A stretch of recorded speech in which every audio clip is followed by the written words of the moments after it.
Don't quite have everyone here yet. We're missing a few. Unmuted. Let's go ahead and wait just like one more minute.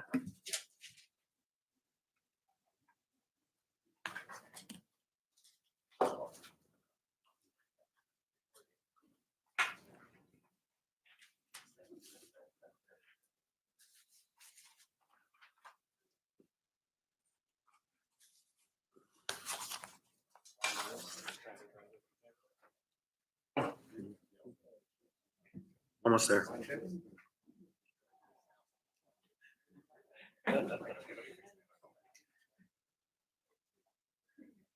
you need a pen? I have two. The clerk will have a pen.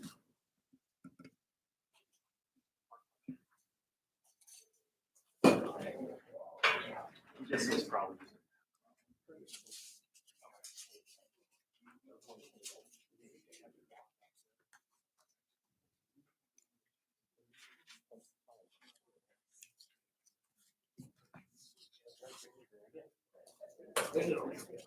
That's what I was just doing.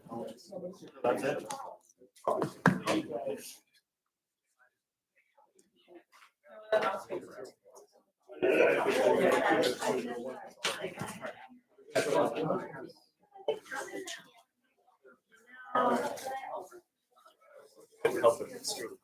Oh, yeah. No, it's funny, you emailed me about that. I was thinking, they're all the way over in the corner. I was gonna maybe go sit next to him. Yes. Correct. All right, we'll go ahead and get started. I think we're just missing one member. So good afternoon, everybody. This is one of our long work session days. We're convened today on AO 2025-45. It's our first quarter budget revisions. Today is April 11th. We're on the record from 1 o'clock until I think 3 o'clock. It's 1:13 now. We'll go ahead and start with introduction. Mr. Solt. Randy Solt. George Martinez. Mark Littlefield. Scott Myers. Zach Johnson. Anna Brawley. Christopher Constant. We also have with us Ms. Bronga and Ms. Alatel. Mr. Volland. Daniel Volland. We have also our presumptive representatives from East Anchorage and from Eagle River, Chugiak. If you want to go ahead and introduce yourselves. Jared Gerker. Yarrow Silvers. So we also have Assembly Council with us, several members of the administration in the audience, and we have Ms. Browse, OMB Director, at the table. So Ms. Browse, you want to take us away? Thank you, Mr. Chair. I'd like to thank the Assembly for having us here today to go over our 1Q budget revisions.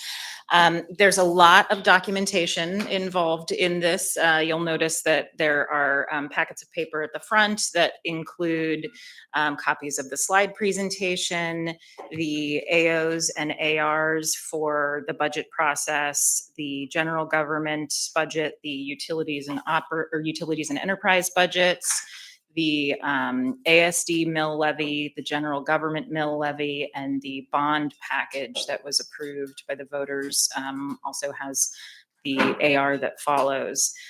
We also have included the printout of the updated tax cap calculation, which is this single page, and in the presentation is illegible, so make sure you have that as a cheat sheet next to you. We also have some copies of the Excel AM support that goes along with the general government budget. So it's the sort of track changes.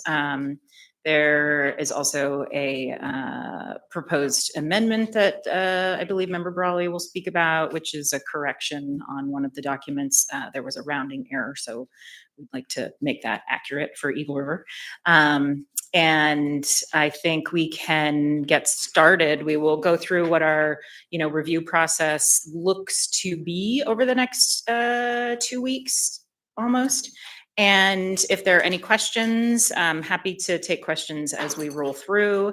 As the chair said, we have members of the administration present if there are questions on a couple of things, but we also have our Deputy Director Bonzoff from OMB here and Christine Chestnut online to take notes and log any questions that members have that we're not able to answer in the room so that the responses can be sent out to you and posted online for answers as we are able to research and deal with those. We should be able to get them to you next week.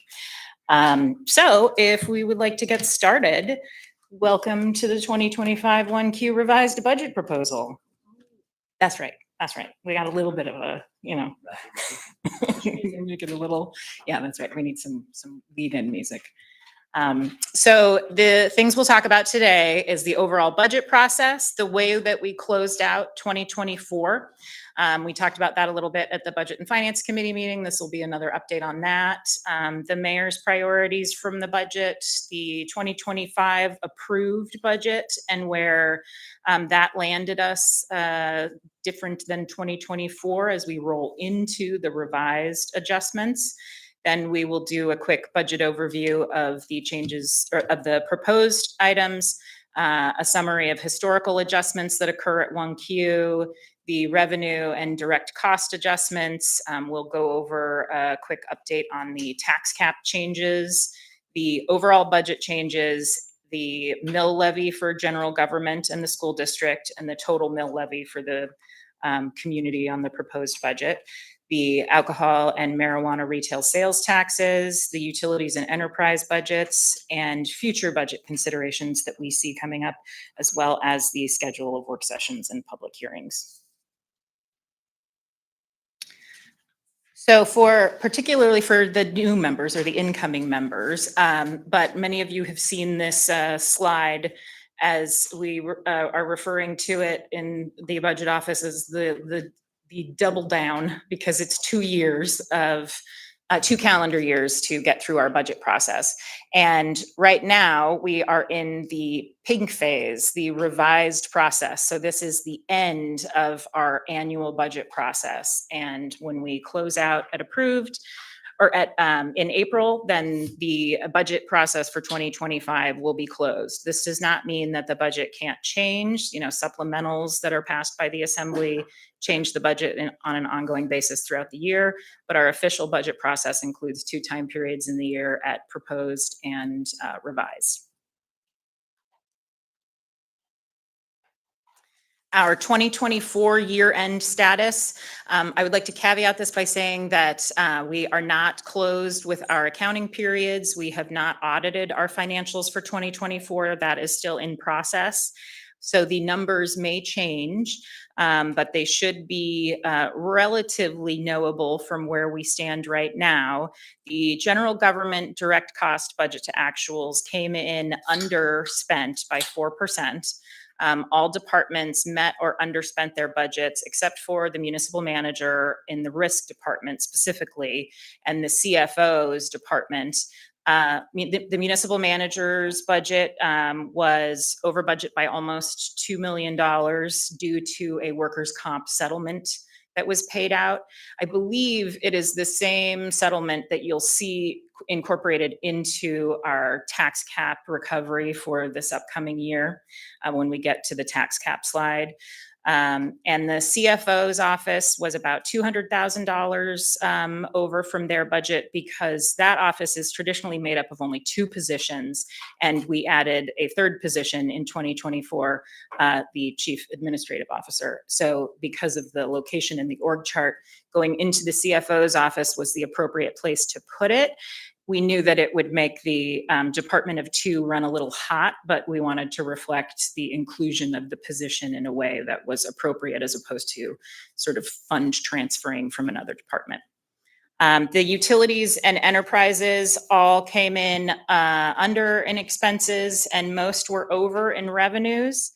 Our general government revenues to date are at 98% collected. There are still some changes, as I mentioned, that can be made through the accounting process and as other revenues come in. So once we get through our audited financials, we'll have a balance on where we actually landed for 2024. Any questions? I have a question on you briefly talked about the CFO and 2 employees and being over. In 2023, I think we appropriated a ton of money in contracts for CFO support. How are we on that? Speak again about I 2023. think it was 2023. We authorized a ton of contracts because there wasn't enough staff to do any of the functions of the office. And we haven't really kind of checked in on, is that work coming back in-house? What's happening with those contracts? And so I don't need the detail now. It's kind of a question. Yes, I think we can look into that and get answers for you. It might even have been 2022, 2023. It was just when we were years behind on the ACFR.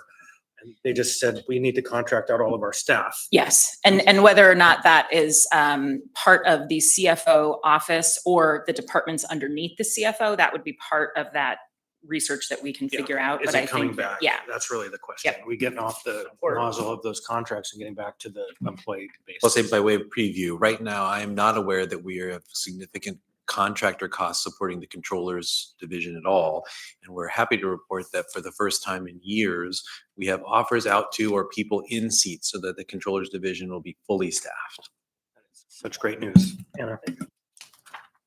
Yeah, just a very brief request. Can you define run hot? Because I know we use that a lot and it's a term that the new folks are going to keep hearing. So just can you define that? Thanks. through the chair to Member Brawley and everyone else, run hot means over budget. Yeah, depending on what the category is. Run hot is an excess of what is budgeted. No other questions? During the 2025 proposed process, we discussed the mayor's priorities and the application of them within the line items and the budget changes that you'll see within the municipal budget. The 3 pillars that we are working under are good government, safe streets and trails, and building our future. When we were going through the proposed process, the budget goals from Mayor LaFrance were to address homelessness, expand and align Anchorage's crisis response services, improve and invest in snow removal, invest in traffic calming and safe public spaces to support childcare and early education, and get the basics right. I am happy to say that based on the bond approvals and the budget approval from last year, that many, if not, well, I think all of these items have some motion and progress. Improve and invest in snow removal, the bond or the levy that passed last week. Yeah. Gives us, I think, the most significant investment in snow removal that we've had in this community in decades. The ARDSA levy for $3.5 million will make a big change in how we are able to keep our heavy equipment and snow removal equipment in better condition so that we are able to run a better operation.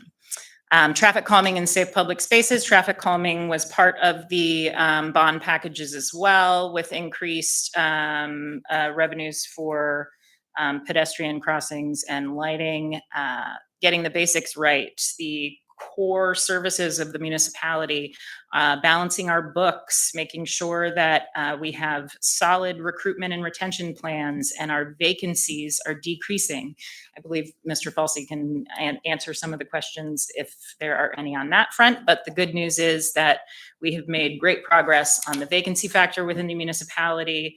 The proposed budget, the approved budget and the revised budget include continued labor true-ups for wages and staff salary adjustments. And the controller's office has made great progress on working through the ACFR and getting to our current year to balance 2024. I have a couple questions. Go ahead, Meg. Yeah, thank you. So yeah, I'm really thrilled about the ARDSA tax levy. Are we expecting to see a shift in strategy or spend in this fiscal year now that we have basically money ready to go once taxes are levied? Are we going to be shifting any capital costs over to operational costs or making any changes therein? I don't peeked ahead in the slides, I don't see anything. And so I don't know if that's maybe later anticipated changes or changes that will really start to take effect in FY26. Through the chair to members Alatel, it's a little of both. There are some fleet adjustments that were made after the after the levy passed in order to reconfigure some of the IGCs, assign an accountant who normally was in a sort of open fund specifically to fleet, and but the programmatic changes in purchasing will be ongoing. We still have to figure out how exactly all of the money is going to flow, what the purchases are going to be for in a prioritization, et cetera, et cetera. I guess we currently had a street maintenance or a street maintenance budget or M&O budget that anticipated us having to budget both for capital and personnel. We are now, I don't know if the levy is just meant to be additive or if there will be adjustments and replacements. And I see the manager nodding her head that she understands the question. So I don't know. And if that would be something we see now, or if that's going to be like a next year issue.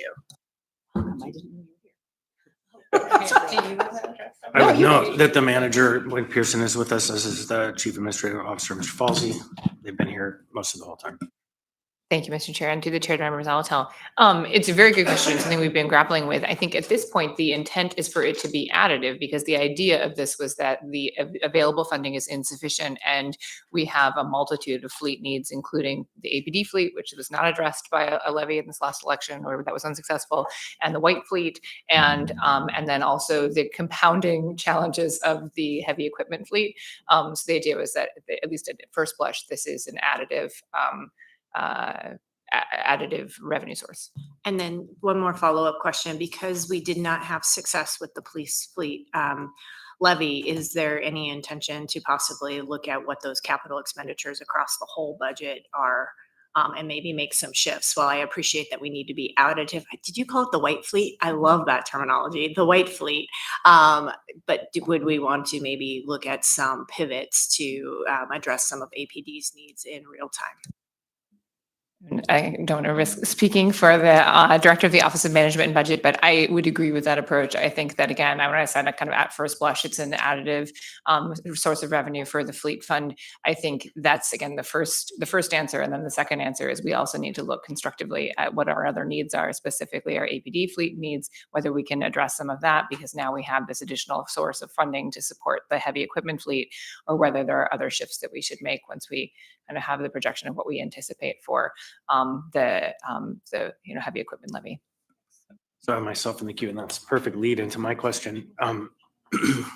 So, of course, recognizing it's a challenge because the fleet levy is an ARTSA funding source, and the police is a citywide, or it's a police service area funding source, which do not align. And so, sorry, rubber band shot.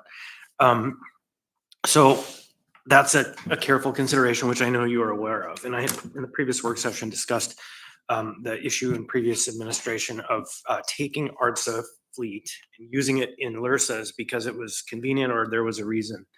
And so now that we have this funding source available for ARTSA to have fleet, I'm hoping the administration, this is probably a Bill Becky issue, would come up with some form of an agreement between the road service areas and ARTSA for the use of equipment if we find ourselves in a position of being very generously funded, which I know is going to take a while. But instead of us feeling cheated, there's some agreement where we're doing this under the terms of some negotiated internal policy so that fair is fair. All right, thank you. Anyone else? Okay. The 2025 approved budget included changes within labor of $13.1 million and non-labor of $7.8 million, as well as a debt service increase of $7.1 million, altogether $28 million within the already approved 2025 budget. The changes within the 1Q budget include the addition of the FY 2026 municipal assistance from the state.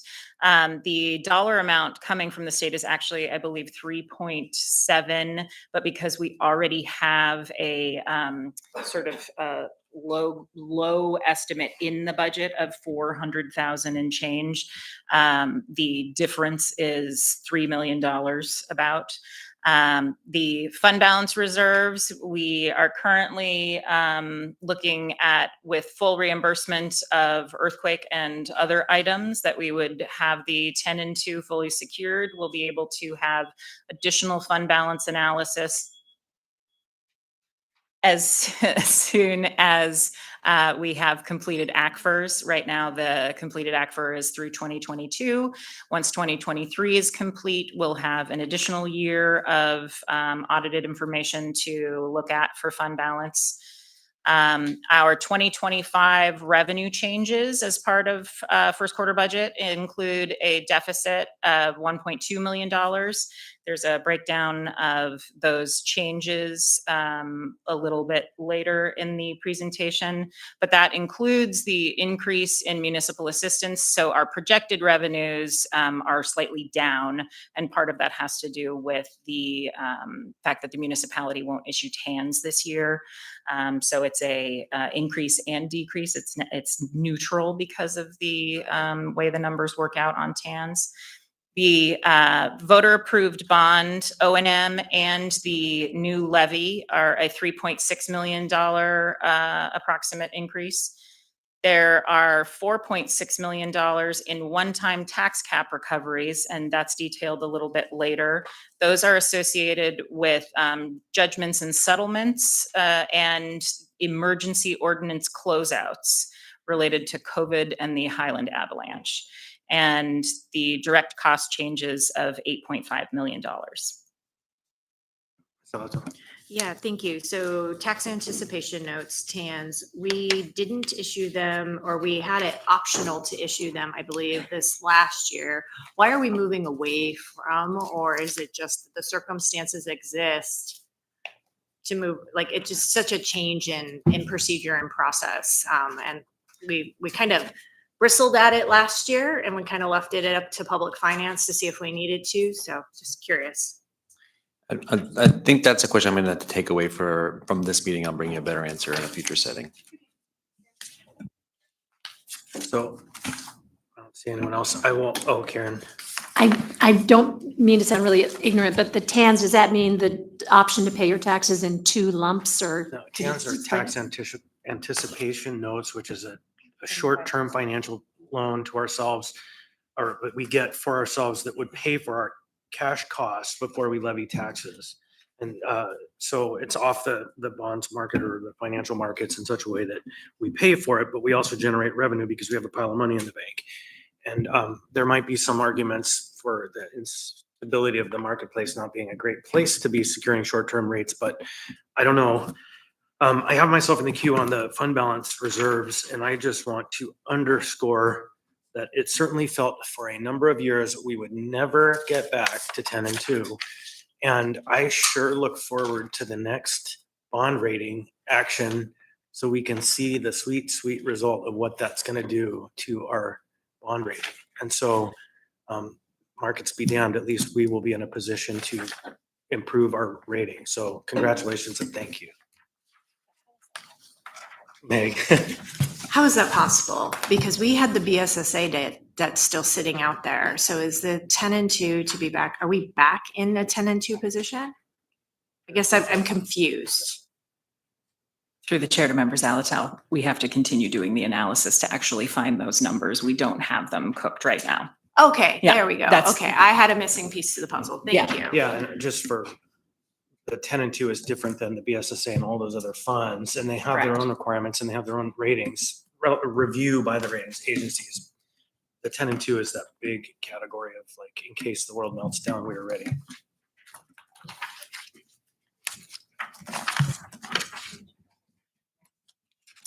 The this is just a review of the historical adjustments that have been made to the budget at first quarter.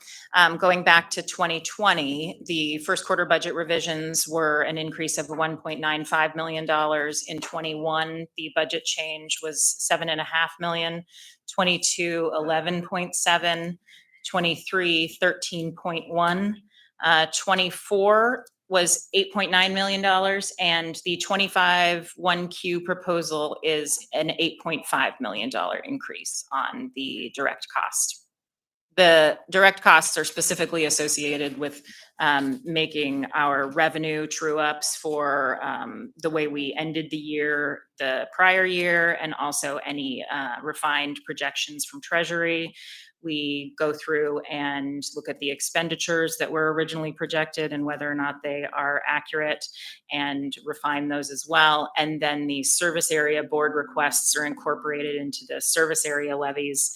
And so those changes usually result in a little bit of money. The revenue adjustment highlights, this is just a handful of the revenue adjustments that are lined out in the AM support, the 3-page Excel spreadsheet. So you'll see that the TAN's investment earnings, that's a decrease of $4.4 million. There is a corresponding decrease in direct costs associated with not having to actually issue the TANs. So it nets neutral. The Parks and Recreation decrease is essentially updated budget to actuals on their fees. And some of the fee projections have historically underperformed. And so this was the opportunity to make sure that we were changing our budget numbers to reflect the dollars we're actually bringing in as opposed to the numbers that we would hope to bring in. So that resulted in a $1.1 million decrease. It also is associated with the fact that the Parks and Recreation fees were recently increased. So there was a fee increase approved, and then the budget numbers changed to accommodate that fee increase, but the resulting cash never came from those fees. So the budget was reduced to reflect actuals. It did not have a negative impact overall on Parks and Rec as far as what they are able to accommodate. The MUSA and MISA changes, that is a collection of, I believe, 4 MUSA and MISA adjustments. They are identified, I believe, in detail on the AM support document, but that is partially attributable to delayed ACFR. Delayed audited financials means that our net plant numbers aren't as updated as we would like them to be to reflect our actual MUSA and MISA assessments. So once our ACFR is caught up a little further, 23 and then 24, those numbers may be adjusted and increase. The fuel excise tax has a Treasury projection of an increased $500,000, tobacco tax $1 million, and settlement for the 602 fund, which is workers' comp. That's the $2.6 million settlement recovery that would go back in to recover the deficit within the municipal manager's office from 2024.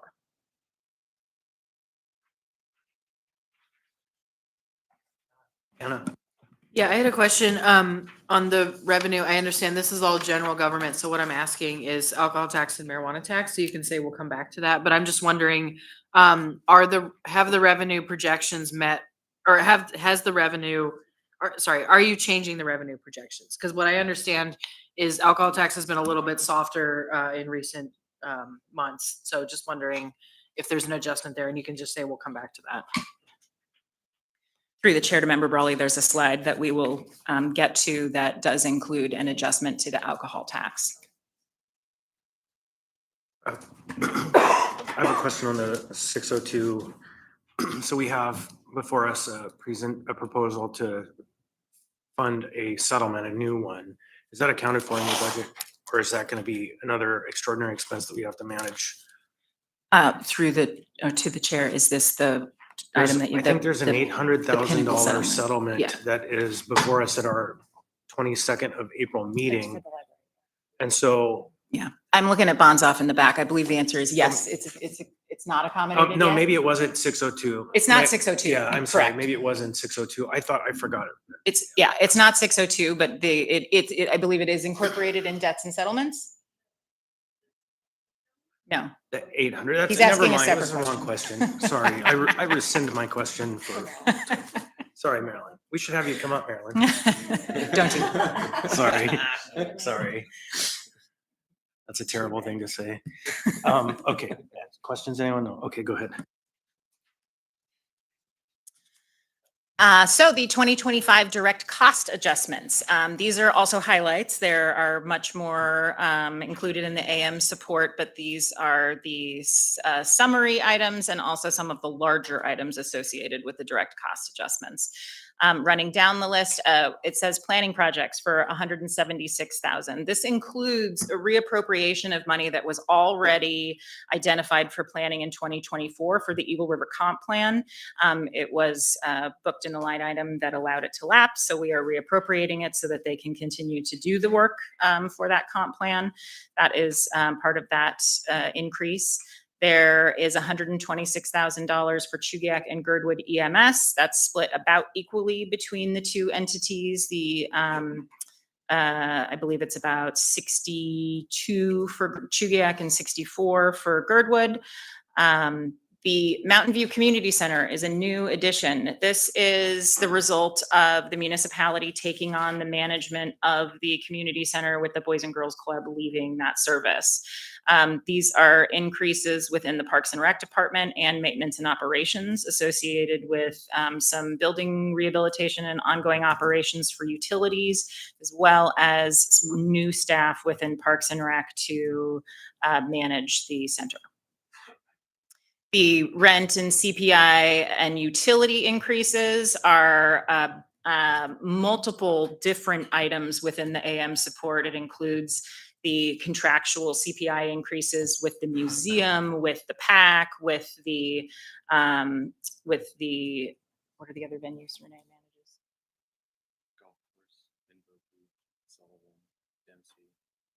All of those other places. It also includes the CPI increase for the permit center and some of our other facilities. That is significant in that the utility increases are about 125,000 of that 840, and the rest are inflation adjustments. So a couple things before you jump on.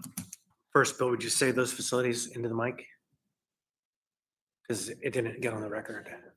Yes, the facilities that are managed by Renee Stewart in the venues office are the PAC, the museum, the Sullivan Arena, the Bokie and Dempsey hockey rinks, the golf course, and I think that may be all of them. Okay, so stay at the mic. The question being, is this the year, and at what point in the year does the reversion of the utility costs for the Sullivan Arena and the Bokie flip to the contractor? Under our current contract, my recollection is it's in the fall, and this was the year. And I also forgot to mention the Egan Center and the Denine Center. Okay, so at some point there might be a shift in these numbers as well. Now, one last question on this before I give it to Meg. Some of these look like increased costs, and some of these look like increased revenue. And so, for example, the emergency ordinance recovery closeout, is that an expense? No, that is a cost. Well, it's a cost. We have to recover that money that's still in our fund in deficit. Okay, yeah, I'm trying to grapple with, so I'm gonna just make sure these are apples to apples. Okay, I understand, thank you. Karen, or Meg, I'm sorry, Meg was first, thank you. Two questions. Emergency ordinance recovery closeout, is that something above the cap? Because I believe those emergency ordinances all said if we didn't get recovery in those instances, we would be able to recover above the cap.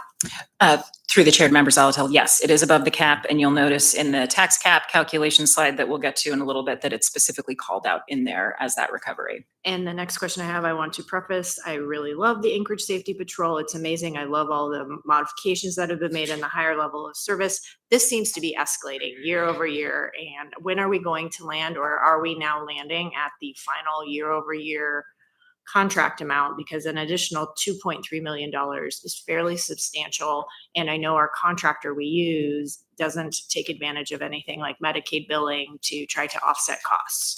Through the chair to members, Alatel, this $2.3 million increase is part of the existing SALA contract.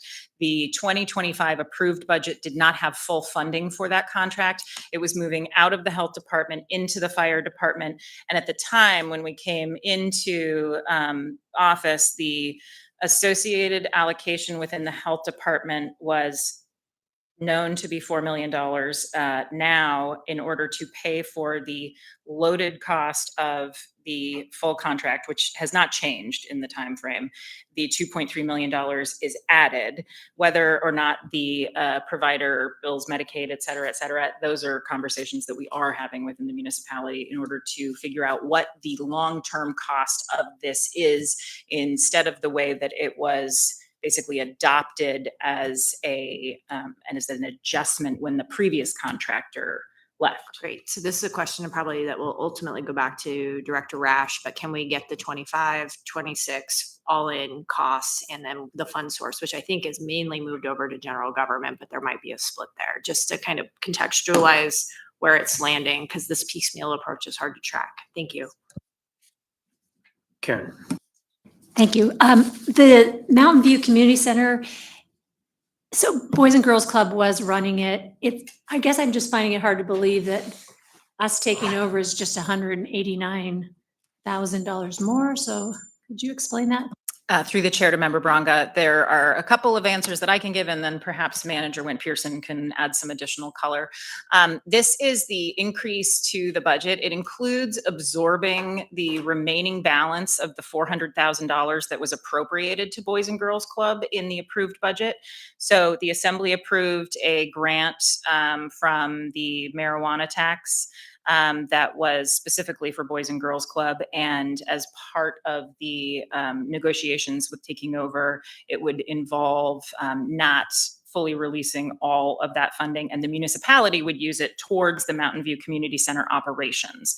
So this is the known increase for 2025, but when we get to 2026, that number may be different.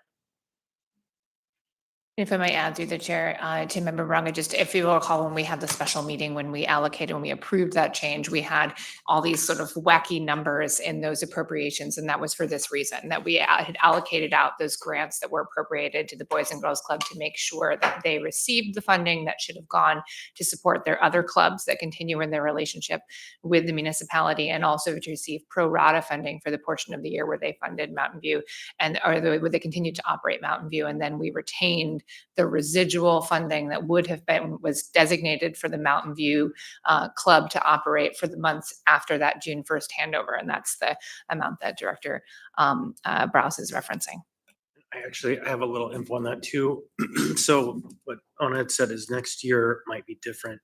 And part of the analysis in advance of making a commitment or even a proposal to have the Parks and Rec Department lean in and stand it up, because that is no small task. It wasn't done blindly, is that because we had appropriated sufficient funding in the process up to that point in time, that there was essentially enough bandwidth within the appropriated money plus a portion to actually achieve a muni-run rec center, which has been a 30-year priority for the community. And so that analysis was in advance that, wait a minute, if this is how much you're going to send there, then we need to think about operating this place. And so it was part of the initial calculus too. You smarties. When you have the parks team beating on your door, hey, you listen. So thank you. Other questions on this one? So this is a terrible representation of a tiny document that hopefully you have paper copies of yourself in front of yourselves. And the next slide is a close-up of a certain segment of this tax cap, and so we'll go over it in a little bit more detail. But the 2025 revised budget proposal is $480,000 under the tax cap. So the requirement of protecting the tax cap has been met dutifully. This is the specific call out from the center of the page, which is steps 3 and 4 in the tax cap calculation, and includes the population changes, the CPI changes, and the other items associated with tax cap fluctuation that are either granted to us by the community or through our own legal and financial measures that we have to collect for. So the population and CPI impacts tend to follow the tax cap, or they follow the trends, and the tax cap goes up and down based on what those, how those items are changing. So as population declines, our tax cap gets smaller.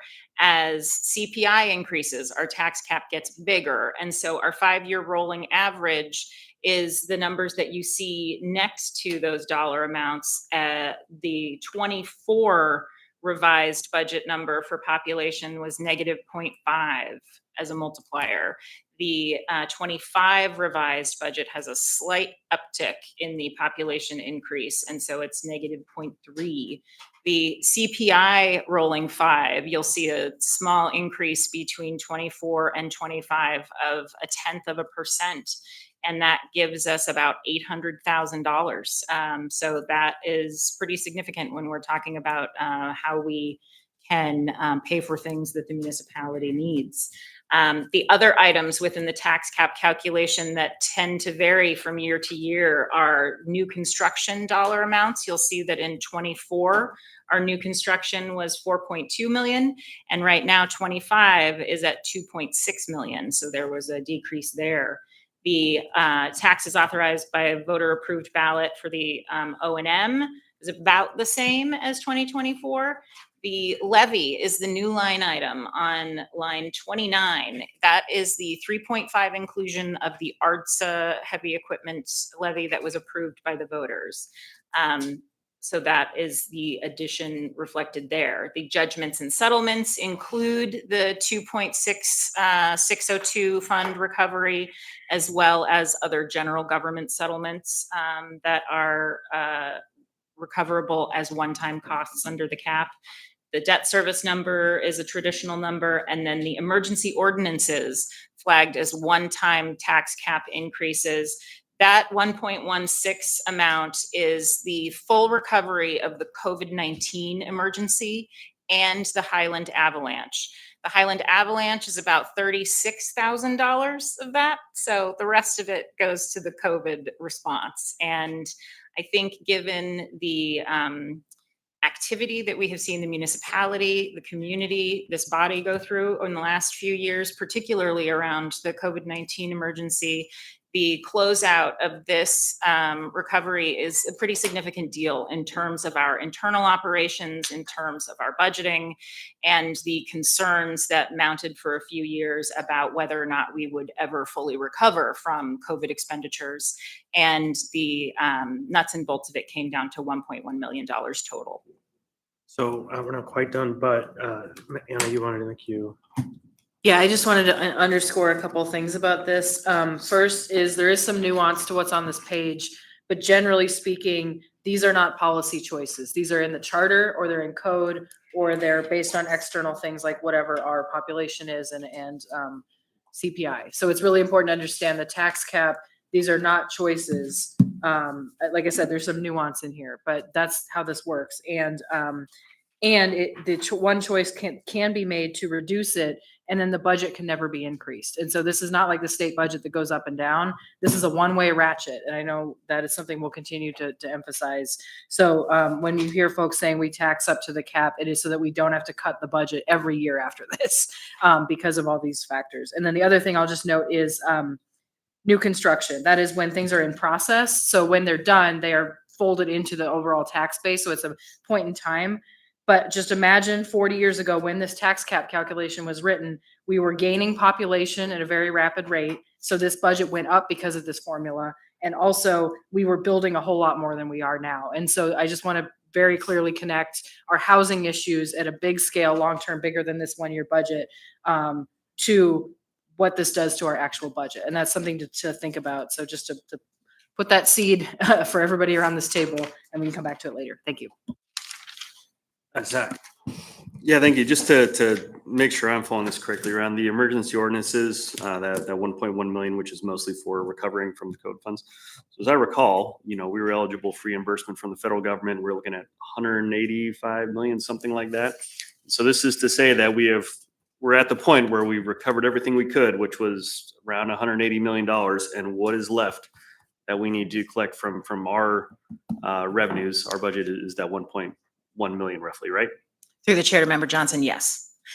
We are 99.9% recovered. Yeah, that's excellent. Thank you. And I had myself in the queue to say the same thing, but to be one step more pointed and say, we sat in this room having very painful conversations with Alden Thurn for months and months and months and months and months. And he works so diligently that it is not, we can't have this conversation without saying thank you. And so thank you for getting us to this point where we're 1% or less from total recovery after years of being lectured about how we're never recovering and you are breaking the bank. And oh my God, the rhetoric was incredible. And so thank you, Alden, everyone who's worked on this process. Meg.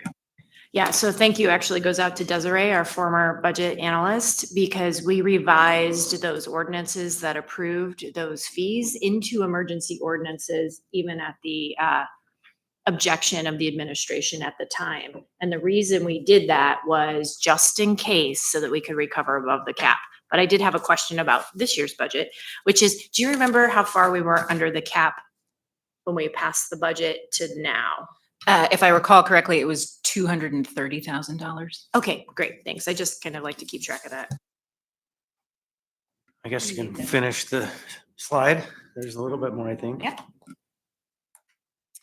So this is the summary sheet for the 1Q budget changes. The difference between the approved budget that the Assembly approved in November and the 1Q budget that is being proposed includes a total budget of $648.3 million in approved versus $656.8 million in revised. That is the $8.5 million direct cost change. The position count differential between approved and revised is 13 people. And many of those people are attributable to the Mountain View Community Center management and a handful of other position changes within departments for operational security. The property tax changes went from 346.3 million to 354.9 million. And that includes the increases associated with one-time recoveries and all of the other items that you see in the tax cap calculation.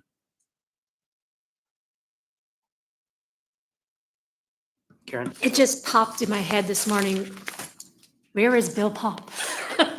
So is he one of this position count? It's kind of interesting. He had a position, I believe, but I haven't seen him at all. Through the chair to member Braga, no, he is not. He is a contractual item, not a position.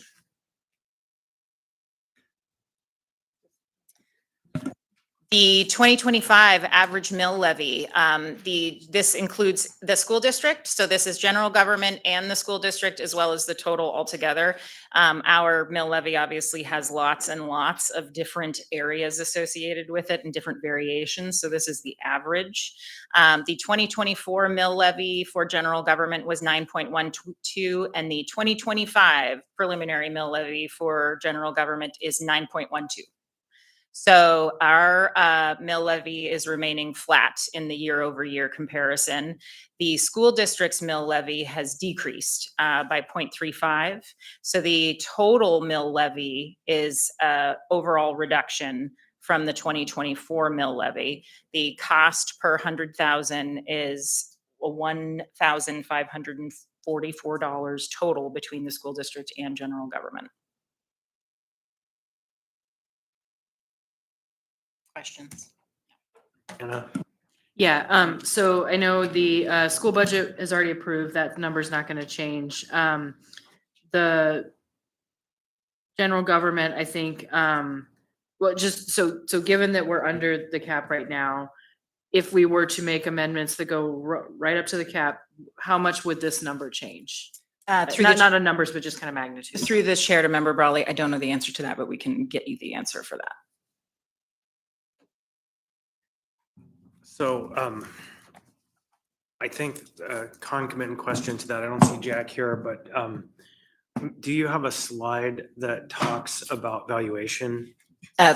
Mr. Chair, I do not, but if you would like to editorialize, I'm sure you can say what I will say, which is the mill levy is flat, but because our assessments have increased, there will likely be an uptick in taxes required to be paid by the community, depending on which district you are in, Relative. and how those taxes are assessed specifically for the area that you live in. On a sort of anecdotal note, when I was doing prep for all of this, I ended up looking at the 2021 revised budget presentation. And this information in that timeframe in 2020 was much larger. And it has decreased significantly, specifically because at that time, the state was not reimbursing the school bond debt. And there were a few years where they took a hiatus from honoring that commitment that was on the ballots, and the community of Anchorage had to pick up that tab. So there was a bump of, I think it was 16.7 maybe in 2020 as the total mill levy. And this in 2025, just from that perspective, is very interesting to me that it's so much lower. Yeah, and just sort of put a fine point on that, while the levy goes down, the assessment goes up a bit. And so I don't want to false communicate that things are going down. It's just kind of, it's all relative, is I guess fine for the new members. Thank you. The adjustments within the alcohol and marijuana retail sales taxes were minimal. The alcohol tax had calculated labor adjustments, and IGCs changed slightly. Most of that is attributable to the number of positions that are funded within the alcohol tax in some of our general government departments, and also the IGCs associated with the collection of the alcohol tax for Treasury. The mobile crisis team appropriation was reduced by 33,000 to accommodate some of those budget numbers changing, but it does not impact the overall operation of the MCT. And the retail sales tax for alcohol was increased by 331,000 based on Treasury's projections and our actuals. The marijuana tax, the calculated labor adjustments and IGCs, similar point there, mostly attributable to the Treasury positions collecting the marijuana tax being incorporated into the IGCs, and there was an addition into the budget of the Little Bears Playhouse construction for 200,000, which is, I believe, daycare in Girdwood. Anna? Yeah, I believe I'm reading the budget documents correctly, but can you clearly state on the record what, if any, fund balance there is in either of those? And I say that because in the past, a lot of member amendments have been either using fund balance or using basically unappropriated money in either of those funds, mostly alcohol tax. So do you anticipate any room without, do you anticipate room without having to defund something else or reduce something else? Through the chair to Member Brawley, the marijuana tax fund, the ACE fund in particular, this is essentially its first year of operations. So there is fund balance associated with that fund because it was collected in the first year and not spent at all. So this 25 year will be spending funding from both 24 and 25. So there is fund balance visible, I believe, on the marijuana tax budget somewhere in the $2 million range. And the alcohol tax, no, there is no fund balance available there. And I think that we can sort of preview for you that you should expect some additional detail coming forward on alcohol tax and the last 4 years of budgeting and rollover budgeting of the appropriations within that budget, because the revenues and the budget to actuals are much tighter than the budget makes it appear. And so the fund balance within alcohol tax, based on our assessment within the last week, is that there is no additional funding available outside of what is currently appropriated. So yeah, just to put a fine point on that, first, if anybody is looking to make an amendment, consider what you're cutting, equal or greater, because that's a different posture that we've been in. And on the marijuana tax, we had a work session this morning with the board. I think most of us, not all of us, were there. We talked a lot about kind of how those decisions are going to get made in future. So it is still our prerogative that we could run an amendment. However, keep in mind, there is a board. They are working on their own strategic plan. They have made decisions. And the board chair did say, essentially, most of that fund balance is likely spoken for in terms of what they're already looking at. So again, just consider what opportunity or not there might be in those funds. Because again, I know in the past, that's where we spent a lot of time and energy writing amendments, and that's just not the case this year. So thanks. And through the chair to that point, because that is a different posture for the assembly to be in, if there are amendments that you're interested in seeing, please let me know what they are and where you may want to, use funds from. If the alcohol tax was the location that you were looking at, then perhaps we can look somewhere else. But it's good to understand what is actually available when you guys are contemplating any potential amendments. Meg? Yeah, I may be too far in the weeds here, but I'm kind of curious. The yellow is the alcohol tax. What's the fire IGC of $87,000? So we reversed out 33,000 of direct costs, but we have an IGC of $87,000. I can't remember. We don't really have much left for fire in the alcohol tax. No, it's just the MCT. Just that extra bit. So that's the intergovernmental Yeah, charge for administering associated with those that funds. decrease. Okay. Yeah. IGCs remain a mystery. I'll just be real honest about that. They are really hard to track, but they have this impact on the budget. And so that might just be a future topic, Yeah. maybe for a work session, is intergovernmental charges and what do they really do? You're welcome Sounds to steal that scintillating. title. Sorry, Marilyn. Marilyn will make it scintillating. Okay, on to the first quarter changes within the utilities and enterprise budgets. Some of them are pretty uninteresting. Some of them are slightly more interesting, but overall, the operational budget changes within AWU on both the water and wastewater side are less than $750,000 on each side of water and wastewater. The capital change on the water side is a $500,000 increase, and the capital change on the wastewater side is a $3 million increase. The details associated with those projects are specifically called out in the AM support on the utilities and enterprise budgets, and we also have General Manager Persinger here to have conversations if there are additional questions about those projects. Solid Waste Services has some small increases on the refuse side with a capital budget change of $300,000, and on the disposal side, an increase of $1.2 million and a capital change of $9 million, which is about $2.5 million associated with the gas flaring system at Merrill Field, the former landfill, and the $5 million associated with upcoming waste to energy project planning and progress. So Mona, Yes. before you walk off of that wood chipper, I'm gonna hand it off to Meg. Yeah, so the waste to energy conversation, I'm supportive of its exploration. I guess, are both of the 3 million and the 5 million from these utilities coming out of their equity position? That's a yes? Yes. Okay.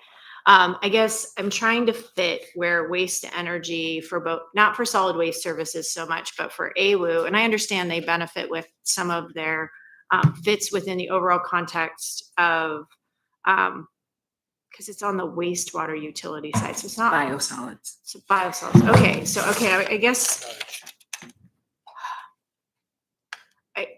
I guess it feels like $8 million suddenly to waste to energy feels like it's moving fast. So just a note there, and that's, and that I'm not 100% clear, and maybe we'll have more conversation with this resolution that's before us as to exactly where so the 8 million will be spent, but where's the next like go or no go spots on this project? Because 8 million for planning and exploration, still a lot.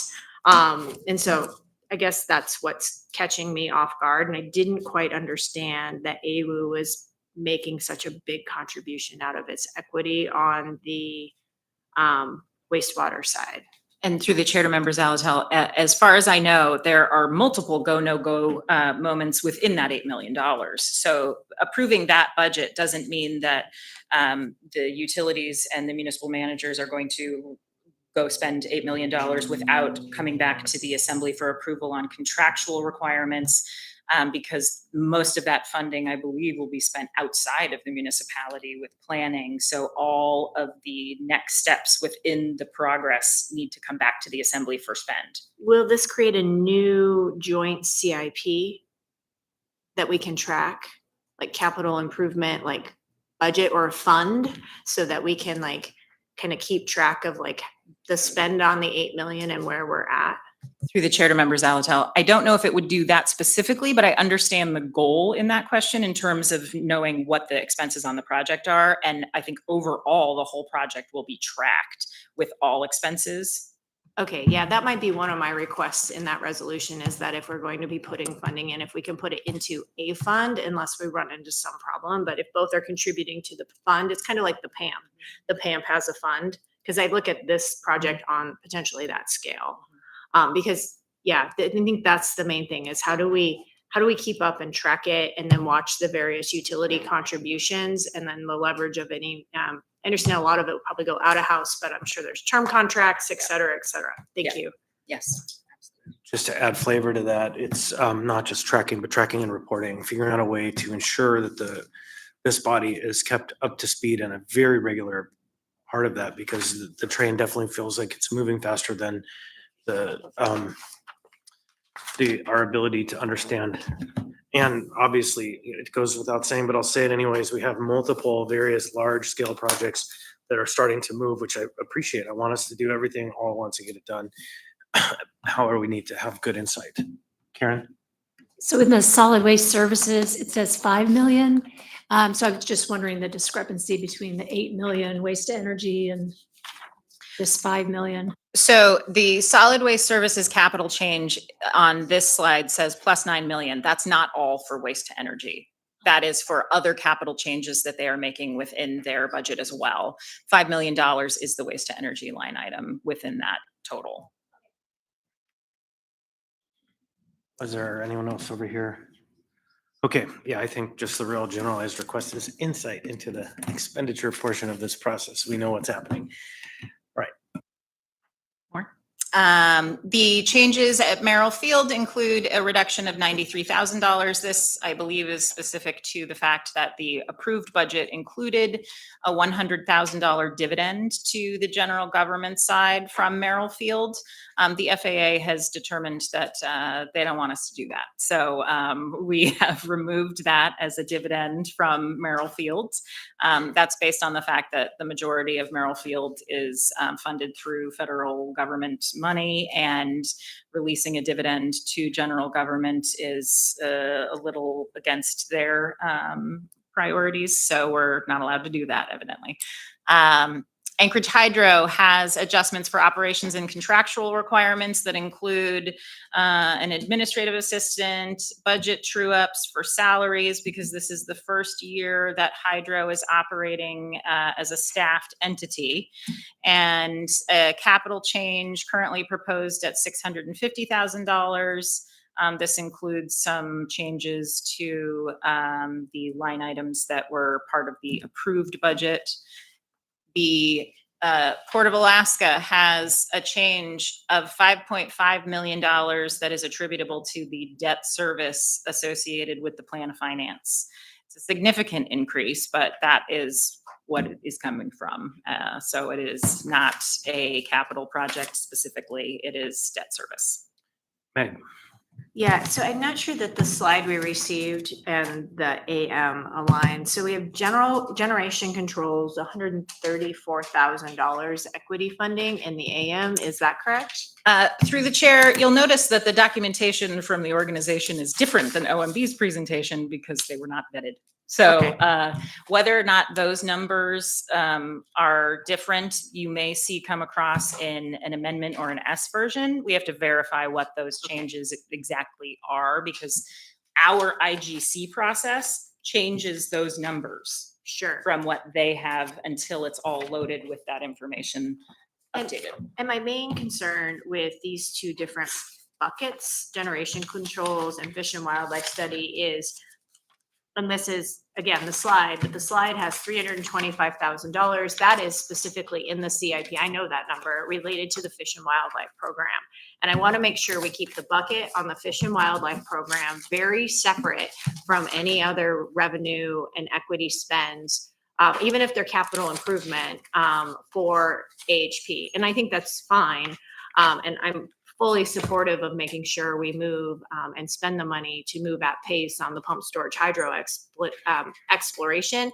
But we want to keep that, and this is kind of for everyone who's not tracking this as closely as maybe Chris and I are, is that fish and wildlife is our 19% proportional share under the 91 agreement. And we want to make sure we're tracking that on its own merits, regardless of what the utility is doing otherwise, as it gets more and more up to speed and turns into its own entity. So I just wanted to flag that. And so I hope we see an amendment to provide that clarification. And then this is just a gentle reminder that we would love to release the CIP amount with a budget submitted to us for that money and that 19% proportional share at 1Q so that it can be spent and we can meet our obligations. Thank you. So I have myself in the queue for this one. I think I probably owe the administration and Mark an apology for a last minute kind of financial demand that was kind of requested and put forward based on the meeting with the various parties that are doing the study for the 1991 agreements pump storage hydro concept. It just really, it started circulating about a month ago that we're probably going to need a little bit more in the Stantec contract. And I know that in a pretty last minute kind of approach to you, that number came and it probably was pretty surprising and felt outside of the bounds. And so I just want to put it out there that I own that because I'm in the room with folks and looking at the budget process and see it in a less complicated way than you all do, because you have to actually sort across dozens of documents and spreadsheets and to figure all of this out. And so I don't see that here, and it may be something that we bring forward. I don't want to do that without close coordination with the administration, but I just want to kind of fall on that sword for the team because I think that I'm the one who pushed at the last minute to say we really need to get this in front of people. So I'll just put that out there now. Own it.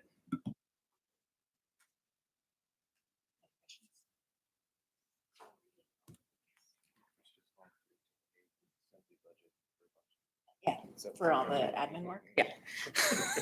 I heard that. We'll trade. We'll definitely trade. That's where the IGC conversation I was comes into gonna play. If y'all didn't catch that, We what he get said is we're IGC. gonna submit a budget request to us for all the extra work they're doing. And I said, that's great. We'll put all the cards on the table. It'll be very interesting. Teach Can I- us can I about get overtime? IGCs. Yeah. We agree. Concurrence all around. So the future budget considerations, the work that OMB is doing with the administration and everyone else within the municipality, you should expect to see the closeout and recovery of all FEMA emergencies as part of the 2026 proposed budget. We have one remaining, the earthquake, and we plan to be done with that by the end of this summer and have a balance and plan for recovery if there is anything remaining due there. The building safety service area and the workers' comp fund are funds that are in deficit. The building safety service area has a collection under the tax cap specifically towards that recovery as part of this budget and as last year's budget when the assembly, was that the first year that was in? Oops.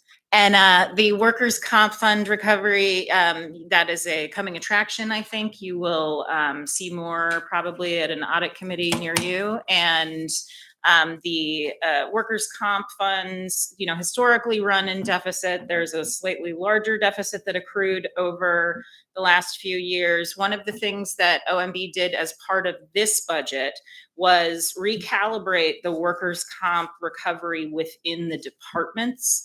The formula that is another sort of IGC associated process for workers' comp recovery has not been updated, I think, in 2 years. And so this includes a trued up recovery for that fund deficit. So we should see some of that improve. And labor costs and wage adjustments. We're still in process of recovering with our work units in terms of the inflation growth over the last 5 years. So there will be ongoing increases associated with negotiated labor contracts. And if inflation comes for us again, then this conversation is going to be harder every year. So the long-range facility and maintenance costs. I know this body, the mayor, the administration, the public talk about the number of assets that we have at the municipality, the buildings that we own and manage, the condition of those buildings that we own and manage, the age of those buildings, and the fact that the updates for maintenance have not been funded on a regular basis. One of the things that is included in this 1Q budget update is $200,000 for a robust facilities assessment to basically catalog the condition of our municipal facilities and make a plan. How are we going to deal with them? What are we going to do with them? How are we going to fund it? And that comes at a very important time while we are talking about, community growth, and as part of the sales tax conversation, additional facilities. We want to make sure that we understand what we have right now and what the needs are associated with what we currently have, while we are discussing adding new items to our roster of maintenance costs. So, okay, I'm Meg. Yeah. So I have a couple of questions on the spreadsheet attached. So the top line, health, unused appropriation from the sprung structure sale proceeds of $1.832 million. That's when we sold the sprung to the port. So so the health department got $1.8 million, or the GG got $1.8 million? Through the chair to members, Alatel, when the proposal was brought before the assembly, I believe in November of last year, the sprung structure sale was about $2.3 million from the port. The $2.3 million was appropriated into the homelessness budget of the health department. Because of the conversation around the sprung structure and the required contractual approval for one of the items on the evening of the sprung structure discussion, the fund source on that item was swapped from sprung structure to the shelter grant. And the shelter grant then consumed the tail end of 2024 and left that sprung structure money on the table. Because it was specifically appropriated for a purpose and was not part of general government revenues, we reappropriated it back into that line item to fund 2025. In the items in 244, so homelessness. All right, great. So yeah, lesson to members, don't ever be afraid to ask your questions, especially even if you've been told it once before. Just refresh your memory, because I know Ms. Brous has told me all of that before. And I will say to that end, members can expect that the state grant will be fully spent by the deadline in July of this year. And then there's on this department revenues in line with revised projections. What's the $1 million at APD? I'm hoping I'm tracking that across it, right? Forfeitures? Okay. Oh. Through the chair to members Alatel, it's a collective of more than one line item, but the bulk of it comes from the change in the PFD projections and the garnishments associated with it. I believe the PFD projection for the 24 budget was $2,000, and the projected PFD for the 25 budget is $1,000. So the garnishments decrease accordingly. Okay, and that's a plus 1 million going into APD as a revenue source? It's a decrease. A decrease. Okay. Okay, it's, all right, I'm just tracking it between these two columns. So I guess maybe there's a more fundamental question. So it says non-property tax revenues, get that. So it was a decrease of $1 million, and then property tax under charter limit, it's got a positive $1 million. So can you Because it's a explain- revenue decrease, it means that that $1 million that is already budgeted for APD needs to come out of the tax cap. So that's what we, that is the proposal and what is being proposed for us to do versus possibly just reduce APD's budget in Correct. accordance with the lack of revenue. Correct. Okay, I think that's important to call out on that department revenue piece there, or that financing source adjustments. And the same would apply for the other revenue adjustments that you would see with Parks and Rec and some of the other significant departmental revenue decreases. But I think Parks and Rec may be the next largest. Thanks. So then that does raise a question for me. Health ARPA funding was used in 2024 to the tune of $890,000. What is that $890,000 supporting that we funded with one-time money that we're now operationalizing? Through the chair to members Alatel, I'd have to go back and look specifically at what we appropriated that to, but that was the 890 ARPA funding that was originally to the university that then came back to the municipality and was returned. And we can identify exactly where that was appropriated into, but because we had it as part of the 25 approved budget, but then it was spent in 24, so we had to remove it from the revenue source. Okay, yeah, I think that's helpful because ARPA is one-time money. And so Yes. so it must be important if we're trying to operationalize it now, as we think through these. I think that the only other one I have a question about in that line, and I apologize, I'm kind of late with my questions here, but that's because I'm just really reading these well now. This whole process is much sooner after the election than it normally is. We normally get an extra week there when the Tuesday doesn't fall on the 1st. I know we talked about the increase in fees from Parks and Rec, but then there's the increased cost, which part of that is Mountain View. But what's the 224,100 on the third column, property tax special levy? What is that piece on that one? Third column out to the side, that would be Parks and Rec special service areas. So outside of, I think it's. Got it. Okay. And the special service areas are tracked all the way down that far column. So when you get to page 3, you'll see all of the LRSAs and other service areas that have approved their changes fluctuate within their tax caps. Yes, thank you for including one of the carryovers from last budget that we wanted, that didn't make it in previously, the $100,000 for residential treatment. Yep. And then, thank you. This is much clearer than it's been in a while. In fact, it drives more questions, but I really appreciate it. I don't know, it feels like some tweaks have been made to this spreadsheet and it's really helpful. And I really appreciated nearly every one of the explanations on the utility one in particular. I think that's really great. If I had one small critique, it would be interest expense on bonded debt. Bonded debt for what? For the board. But that's pretty nitpicky. So thank you. Randy? So I want to just jump it over to AO 117 real quick.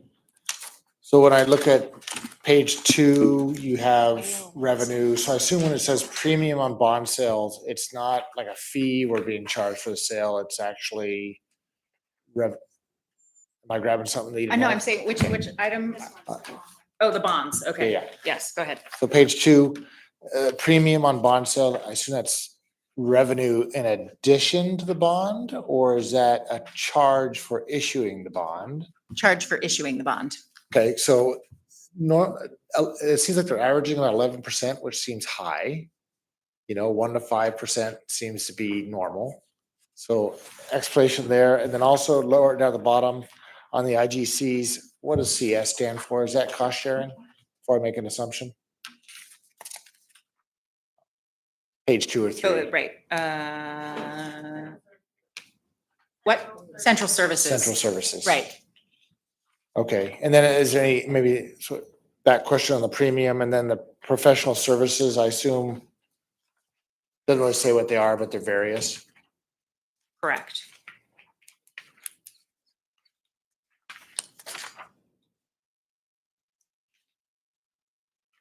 So I guess the question buried in audit is, can we improve upon our premium? It's a good question. We can find out.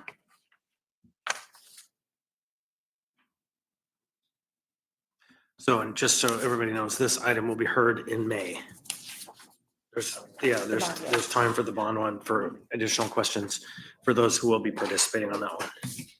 And also in the interest of more questions for clearer documents, normally the bond documents are on 7, 8, 9 different documents because they each have their own item. But we thought that putting them all together so that the voter approval was all in one place where you could see what the bond was going to look like and how it was going to impact was a good way to represent what the choices were in April. It's early. Yes. Normally you wouldn't get this until the 22nd and then you would process it after, but because of OMB's wonderful performance, we were able to crank out the bond document early. So we can, the good news on that, at least for the municipality, is that once it's approved, when it is approved, it's still early, even on May 6th, and then we'll be able to put that into the departments and they can start working on the projects immediately. Maybe our financial managers will pick the day when the market goes really low to figure out how to buy right at that moment, but we'll see. I think I had Anna in the queue. Yeah, thanks. I just wanted to note, just a quick follow-up, and then I would like to, and maybe we're gonna go there, is talk about the mill rates one as well. Because I think I skipped ahead. It looks like we're at the end of this one. So I just want to note the member priorities that I've heard in the past that I see reflected here, because I know we talked about that you started with things that were brought in November and not necessarily actualized. One is I see a code abatement position. I think that's dealing with things like vacant and abandoned properties, other kind of problem properties. The arch funding you mentioned, the residential, or Meg mentioned the residential treatment. That's one that's been in the alcohol task in the past. I know I remember amendments where we were increasing Chugach and Girdwood EMS. So that's already in here. Not to say that these are sufficient necessarily. I also see Mountain View Boys and Girls Club. I remember Mr. Boland mentioned that in our budget meeting, wanting to make sure that that's in there. And then also just wanted to say, I see a small thing in here for under HR, McKinley Research Salary Survey for collective bargaining. So I think that seems to be following up on some of the workforce discussions. So just to point to those. So again, as members think about amendments, just make sure you're looking at what's in here in case it's already been addressed, although it is a small number. And then I was just hoping we could talk through the mill rates a little bit to unpack the service areas, which get super complicated. And because I imagine, especially our incoming member from Eagle River is probably wondering where this fits in. Whereas I don't, have any limited service areas in my area. And maybe just speaking more toward the process. So if there are any adjustments made, what changes might we expect to this AO the night of? Because I know it's often a last minute calculation.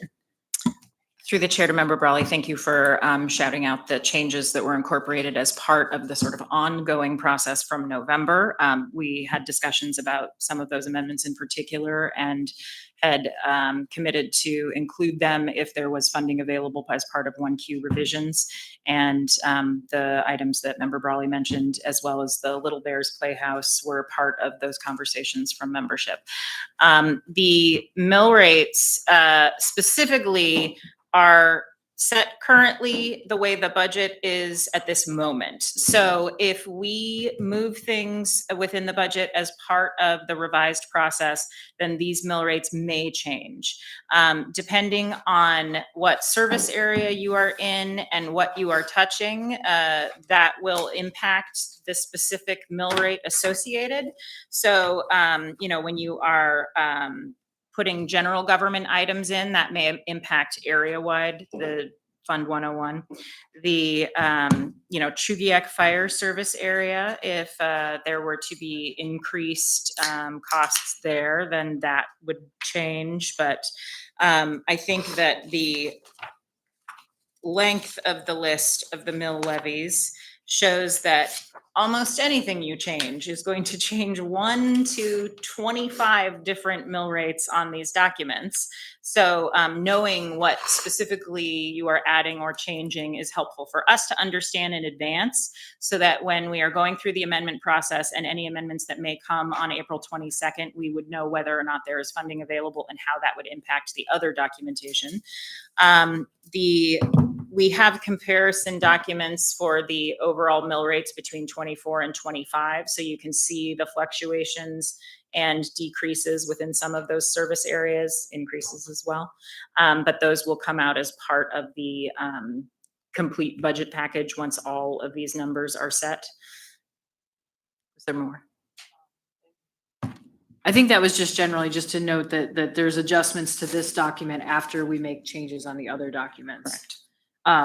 And then I wonder, this might be a quick opportunity to talk about this amendment since it's about this Yeah, go item. This is not my policy choice. This is a tiny amendment. It makes a change to the Chugiak Eagle River Chugiak Parks and Recreation Service Area. Council had reached out to me after there was an error discovered in the document. So one, I'll say I'll invite my Eagle River members. I can bring this with you, or you guys bring it. But it's just a technical correction. And so I don't know if there's anything else to say about it, but we just wanted to get it before you. Of course, it looks like a tax increase, so you probably want her to do it. Mr. Littlefield. No, thank you, Chair. I was looking at this and the 0.01, is that to cover the bond indebtedness? Because according to their charter, they've got up to 0.05 above their mill rate to cover the bond indebtedness. This 1 point, the 0.01 shouldn't go into their budget. It should be covering their bond indebtedness, which is still out there. Through the chair to member Littlefield, I don't know the answer to that, but we Okay. can interrogate. Oh, Marilyn's saying yes? I know the answer to that. It's So yes. That's the cover. My next question is this going to eliminate their bond indebtedness? Is it going to eliminate it? It's paying this year's debt. Thank So you. in the long run, yes. Yeah, many years down the road. Thank you very much. Didn't get to the question if you want your name on it or not. Yeah, you can tell Anna if you do. Is that it? Yeah. All right, Scott. Yes, thank you. Going back to that, bond indebtedness. We still have an outstanding debt of like $60,000 for bond debt in Chugiak Eagle River Parks and Rec. And it was supposedly retired in like 2012. Is there a reason we're still paying on that? It was something I emailed yesterday. I never followed up. Do you have it? Okay, go ahead. I can pass along an in-process answer that we have found our way back to the person that creates that budget and located the $61,000 line item. And I don't have a complete answer for you yet, but I should have one for you by early next week. Thank you. Okay, back to Chugiak Fire, since you brought that up and the mill rate. If you go back to, I gotta figure out what page it was on. 91. I know it's small potatoes, but we're down $915. So are we taxed to the cap? And then if we are, where's that extra $62,000 coming from? Say again, you're Okay. looking at what document? 91. The bond, Yeah. okay, yes. And it's our approved budget to our revised budget is $915 difference lower. Okay, Page 2, line 14. and, So I'm wondering if we're taxed to the cap on the mill, then where? Oh. That's my question. okay, we can get that answer for you.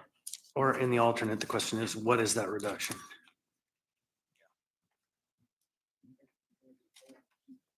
Mr. Warfield. And thank you, Chair. They've also asked for an increase for their EMS, so how are we gonna go above the tax cap? The EMS increase has been granted as part of this budget. That was the Girdwood and Chugiak EMS increase. It is different than, that's assessed under area-wide as opposed to under the fire service area. Thank you. Yeah. That's one that you generally hear no complaints about, the general area picking up because these emergency services are critical, key area-wide services. Other questions? Okay, so if there's nothing further, then the co-chairs want the floor. So Ms. Salatin. All right, so here's our tasks. Here's our assignment. We know how much we are under the cap. So it's about $480,000. So Matt, our budget analyst, will send out the amendment form. We're gonna ask that everyone get their amendments in no later than the end of the end of the day on Wednesday. So we have an opportunity to collate those. Also give you feedback at the beginning of the work session if we have exceeded the capacity we have or not. It's really important when you do prepare your budget amendments to say whether or not it's cost neutral or not, if it's an increase or a decrease, and really try to get specific about where those funds are coming from, or if you don't care. The other thing I want to really stress and remind you, because we are in 1Q, is these amendments are typically one time only. But if you are seeking something recurring, you need to call it out so we can have a conversation with OMB just to see if it's going to work. And then I would just reiterate what we heard from the OMB director, which is alcohol tax. It's zeroed. There's no fund balance. So those will all have to be replacement exchanges. And I think that's the high level at it. So yeah, we're going to just try to make it as smooth as possible. We have 2 hours blocked on that Friday. It's definitely a ceiling, definitely. So hoping to make it as efficient as possible. Yeah, I think that's all I had. Did you want anything, Anna? Yeah, I'll just add, I know the last couple of years, the way that we've approached the regular and the first quarter is to run an omnibus amendment. So I think, and also there's an opportunity or there's possibility that the administration would do an S version. So we're going to talk about that before the work session, just to see where we're at. But just to say, it is not Meg and me choosing what goes in the budget or not. And, you know, it's really the biggest question is really if we overshoot and we put forward $1 million of amendments that we can't, you know, we have to make some adjustments. So, so you would likely hear some communication one-on-one, not from us directly, but just kind of if we did way overshoot, we'll figure that out. But just to say, I don't think we're going to roll everything in a giant amendment at this point. And so I would anticipate if you do have an amendment, just at least assume that you're going to be speaking to it on Tuesday, the 22nd, unless we decide and discuss at the work session whether to put a bunch of them together. You could reiterate it if Yeah, you'd like. I'll reiterate, the deadline for amendments then would be end of business Wednesday, which is also a day we have a lot of work. So earlier than the end of day is probably your only way to make that deadline unless you're going to be up really late. And I will say, put this in the context of a pool game. The only regret I have with this new administration is that they took our pool shark away from us because we would be coming forward with our own version hot, except for the person we did that with is now sitting at the table with us right now. So that means that the state of play is different and it is better, I think, because it's already in front of us. There's no need to try to uncover where is it hiding. What are they doing? So I'm grateful for that part of the not so great news of losing our pool shark. And we are nearly at the end of the budget process. This project will be back before us the meeting of April 22nd. And this is the most significant vote left for this organization before we get through this process. There have been some requests by new members that allow them to take on this vote. I don't know that that's going to reach the light of day because of all the work that's gone into every layer of this conversation to get us to here. But it is said, and I'm grateful that Yarrow and Jared were here. I don't know if you have any questions or thoughts to add to the mix before we adjourn. No, okay, plenty of time for talking later. And if there's anything else, How we're done early, but Great. Good job, Chair. we're done. We're adjourned.